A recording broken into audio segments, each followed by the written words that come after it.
Gene. Hey Cliff, how you doing? Fine. Right? It's a beautiful day today. It's a gorgeous day today. We hope that you're doing all right. Yes, it was quite nippy this morning, but I was out for a walk at 37 degrees and the sun was warm and it was beautiful. I think she's one of those golfer people. Busted. Guilty as charged. Yeah. We have 4 hymns today, and our first is number 513 in hymnal 1982.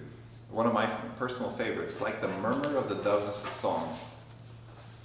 This is Carl Daw, born in 1944, educated at Rice University, University of Virginia, and University of the South. Became a professor of English at the College of William and Mary. How about that? Isn't that in Stanton? Yes, I believe it is. Yeah. So he probably knew Jen's church. Yeah. He was ordained an Episcopal priest in 1982 and became his hymn writing life when he was appointed to the text committee for this hymnal. How crazy is that? His texts are included in many hymnals since 1982. I've known of this guy's text for a long, long time. Love his texts. He was asked by the Standing Committee of the Episcopal Church for the 1982 hymnal to write a text for the tune Bridegroom. That's the tune that this is set to. Beautiful tune. The committee recognized the success of certain texts could be attributed to an attractive tune. I could have told them that. I know. Give it a stinker tune, nobody wants to sing. No, nobody wants that. So Daw played this tune on a variety of instruments to discover its intrinsic tone and message. Interesting. And determined that the last phrase expressed a prayer for the coming of the Spirit. So this is a prayer to the Holy Spirit, and it's based on Isaiah chapter 38, also 59, both of which, it's printed on your sheet, both of which talk about the moaning of a dove. The image of moaning dove is an image of praying in distress. So And they do kind of moan dove. They Doves do. do. Their call is Yeah. sort of mournful. Yeah. Anyway, Did you just do a dove? I tried to do a dove song. Love it. A dove tune. The tune is Bridegroom. That is by Peter Cutts. Peter Cutts was born in 1937 in Birmingham in England. He sang bass in the Birmingham Cathedral Choir, became organist of St. James Presby Church in Huddersfield, Yorkshire, worked on the music staff of Bretton Hall College of Higher Education.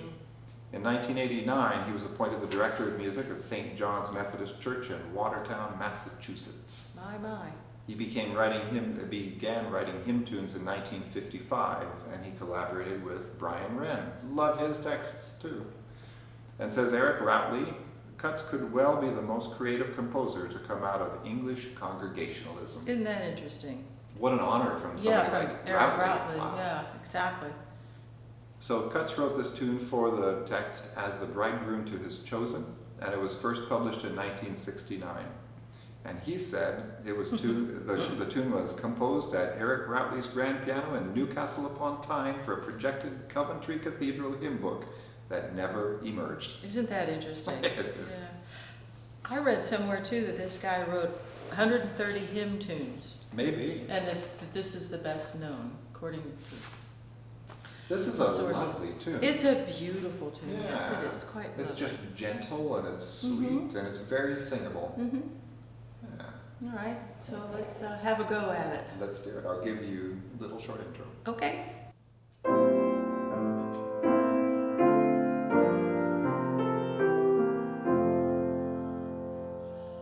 Like the murmur of a dove's song, like the challenge of a flight, like the vigor of the wind's rush, like the new flame's eager light. Come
So our second hymn is hymn number 382, King of Glory, King of Peace. And the text to this one was written by George Herbert, who is a fellow that we have seen many, many, many times before. Most recently with Come My Way, My Truth, My Yes. Life. He was quite a prolific hymn writer. His texts were used many, many times in many hymns. He's a very interesting kind of guy. He came from a very wealthy family. He was the 10th of 10 children or something like that. And they were all judges and served in Parliament and all kinds of interesting things. Anyway, so he was born in Wales, studied at Westminster School and Trinity College in Cambridge, played the lute and the viol, and he sang. Because of his poetic abilities, he became public orator of Cambridge University, and he became an Anglican priest in 1630. He's best known for something called The Temple, which is a collection of poetry, and A Priest to the Temple, or The Country Parson, which is a work in prose. So anyway, the tune is entitled General Seminary, and it was written by a gentleman by the name of David Walker, born 1938 in Washington, D.C. His own words, he describes himself as initially trained as a classical musician in no less than organ, harpsichord, conducting, and composition. But he was also ordained evidently, and after his ordination, he taught for a few years at General Seminary in New York City before he became rector of a small parish in Brooklyn. Then he went to California, so he went from one coast to the other, served in parishes in San Diego, Beverly Hills, and ended up with 12 years as chaplain and director of pastoral care at Good Samaritan Hospital in Los Angeles. So from there he retired in June of 2003. He also goes on to say about himself that there have been many a few of my compositions published and recorded, and I wrote the music for 2 hymns in the hymnal 1982. This one, King of Glory, and another one called Baptized in Water. The tune is called Point Loma. I don't know that I know that one. It's an interesting little tune. Is it? Anyway, he goes on to say that his partner Nam is a pharmacist, yay, and they lived happily ever after in the beautiful section of Long Beach, not far from the ocean, with their much-loved 4-legged little guy, Josh, who is a Shih Tzu. So, anyway, this tune was written for the text when Walker was on the faculty of General Theological Seminary. It was originally intended to be sung by men's voices, which is very interesting. It's a little low for sopranos, but it works. Probably. But one of the priests in the church that I was in Pittsburgh absolutely adored this because she was a General Seminary grad, so this was her favorite hymn. It's like there's a hymn in 1982 hymnal, which is called Laramie. Yes. And I lived in Laramie. There you go. It's not a great tune. No, too bad. Too bad.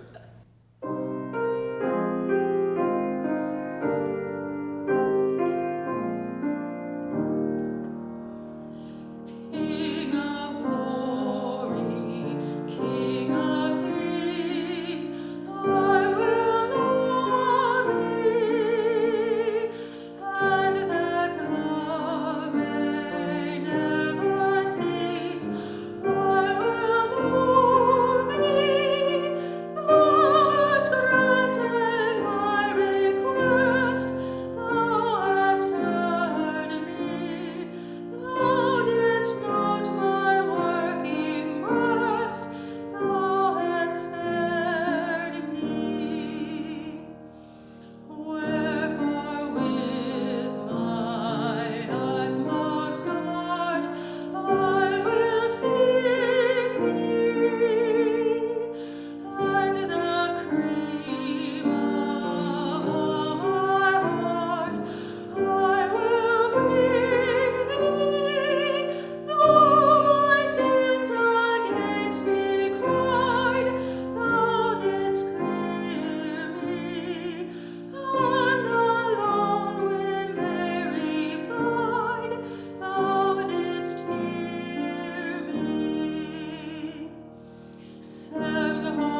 So our next hymn is in Levis, and Levis, if you have a Levis, it's number 203, and it is "There is a Balm in Gilead."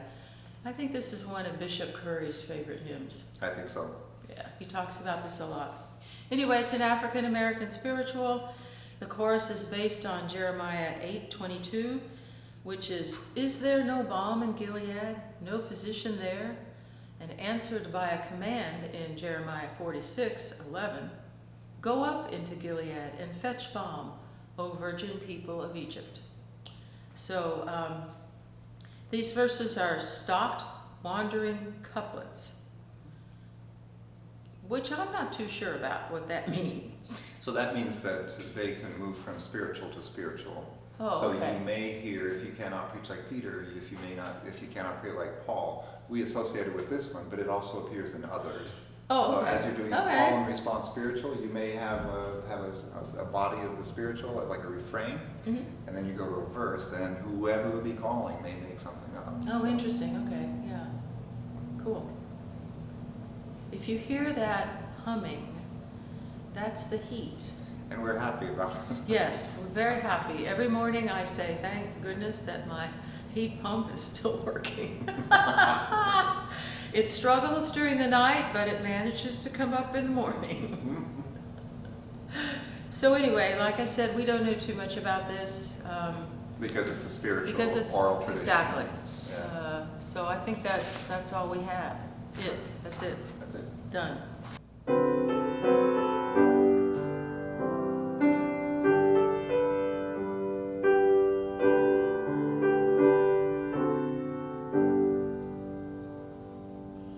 There is a balm in Gilead to make the wounded whole.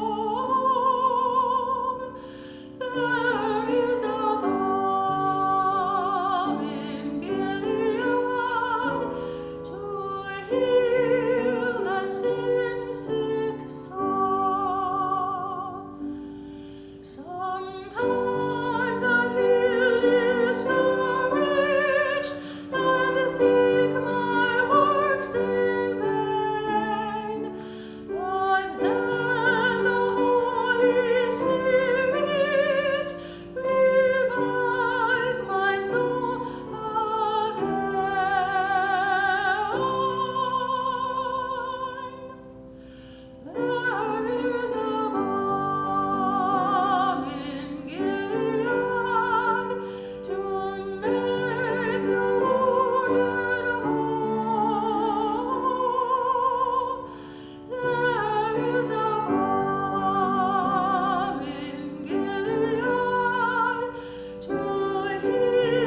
we go to hymnal 1940. Okay. And it's number 440. This was a request from somebody. Well, we don't take requests, but it was a favorite hymn of But it was a somebody. favorite hymn, yes. If we took requests, it'd be a tip jar right there. There you go. That's an idea. I like that idea. Yeah, let's do that. So it's actually an Epiphany hymn. In the 1982 hymnal, this text appears later in sort of the general hymns, but this one was originally an Epiphany hymn. Yeah. This is Watchman, Tell Us of the Night. And that nice distinguished gentleman you see on your notes is a guy named John Bowring, an Englishman. He was a linguist who studied 200 languages, and he could speak fluently 100. I don't know. I don't know. I have troubles with English. Yeah, I can't imagine speaking 100 different languages fluently. And it makes you wonder, did he start young when the He brain must have. absorbs these things like Must little have. sponges? Yeah. He was born in Exeter, England. He was an economist in Holland and a commissioner to France, and he served in the House of Commons and supported free trade and prison reforms. He was in the British consul at Canton and minister plenipotentiary to China. That's a probably fun where he word. learned at least 75 of those 100 Probably. languages. He was the unpopular fourth governor of Hong Kong. Oh dear. Poor guy. He was knighted by Queen Victoria. And this is a little bit tragic. His wife Yeah. Maria died from an attempt to poison his family with arsenic, which was put in their bread. I wonder why they wanted to do that. Because he was an unpopular fourth governor. Oh, I guess so, yeah. That was possibly that. Possibly. He eventually went back to England, died in Exeter. And he was a Unitarian. Interesting. This first appeared in his collection of hymns in 1825, and it's a dialogue between a traveler and a watchman, reflective of Isaiah 21. How cool is that? Watchman, tell us of the night what its signs of promise are, and then traveler, o'er yon mountain's height, see that glory beaming star. Yeah. It's kind of fun, just back and forth, back and forth. The tune, Watchman, is by Lowell Mason. There are two tunes for this.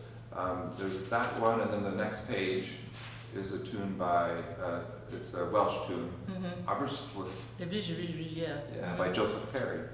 And that's the tune that everybody knows. That's the tune that we have in the 1982 hymnal. This was Lowell Mason, and I was tracking down the tunes of his in the 1982 hymnal. 1982 only has one tune of his.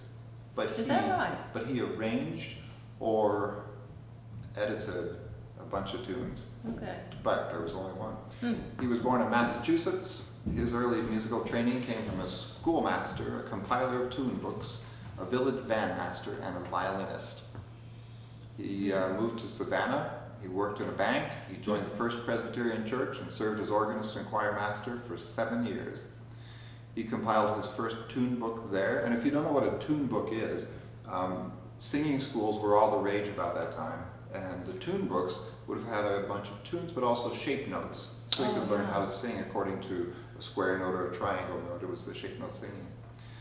With Thomas Hastings and others, church music in America began its first reformation with him, building harmony according to the modern principles of thorough-bass.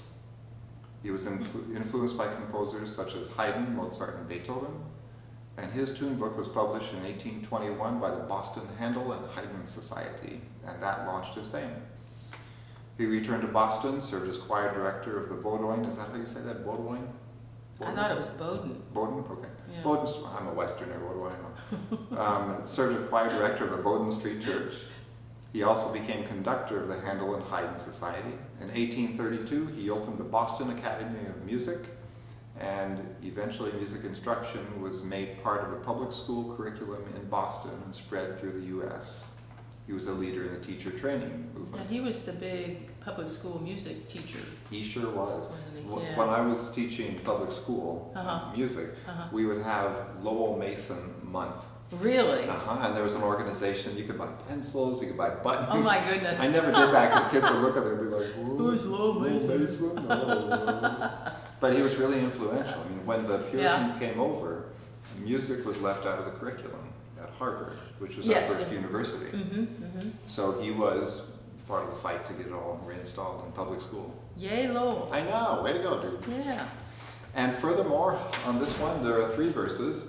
The third verse has an alternate harmonization, and we organists like to do that and really mess up a congregation with that by throwing something unusual in. I'm not a big fan of that because I think that that's more of an organist showing off what an organist can do, and that's not to a certain that's extent not true. right. If the last verse does something and calls for it, then I think that works. So otherwise, This one isn't too bad, though. this one is actually quite good. Yeah, And this was written by a guy named T. Tertius Noble. good old T. Tertius. Yeah, born in Bath, England, went to Colchester, served as an organist at All Saints Church.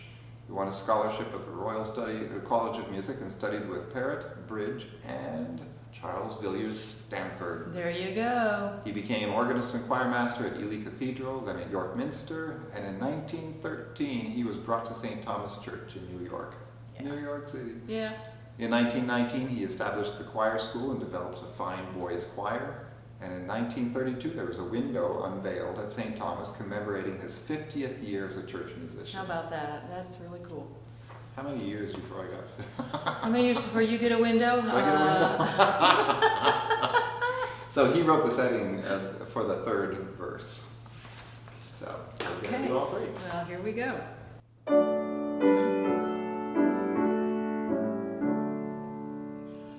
Watchmen tell us of the night, what its signs of promise are. Traveler o'er the mountain's height, see that glory beaming star. Watchman, does its beauteous ray out of joy or hope foretell? Traveler, yes, it brings the day, promised day of Israel. Watchmen, tell us of the night, higher yet that star ascends. Traveler, blessedness and light, peace and love its course portends. Watchman, will its beams alone give the sparks that gave them birth? Traveler, ages are its own, see it bursts o'er all the earth. Watchmen, tell us of the night, for the morning seems to dawn. Traveler, darkness takes its flight, doubt and terror are withdrawn. Watchman, let thy wandering cease, hie thee to thy quiet home. Traveler, lo, the Prince of Peace, lo, the Son of God is come. Well, we're glad that you joined us for another Song Lovers Online. Yes, And, thank you. And we really enjoy doing these things. And as you can tell, I mean, we're not grouchy, we're smiling, laughing. Yep. We're not letting you hear the outtakes, and that's just fine. Yeah, that's right. They get destroyed. So do send some more hymns in. I've got a list of them upstairs, but always interested to hear what your favorites are. Yes, and why they're your favorites. That's And why. interesting. Yeah. Always interesting. Exactly.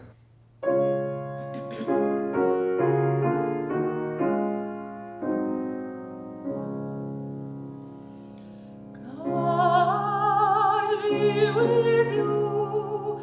God be with you.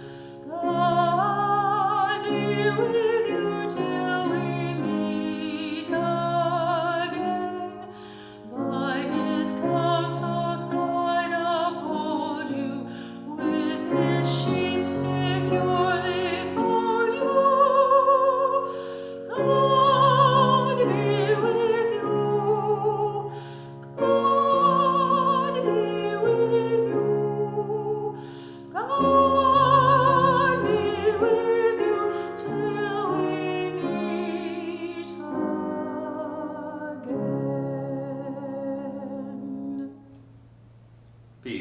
God's peace, everyone.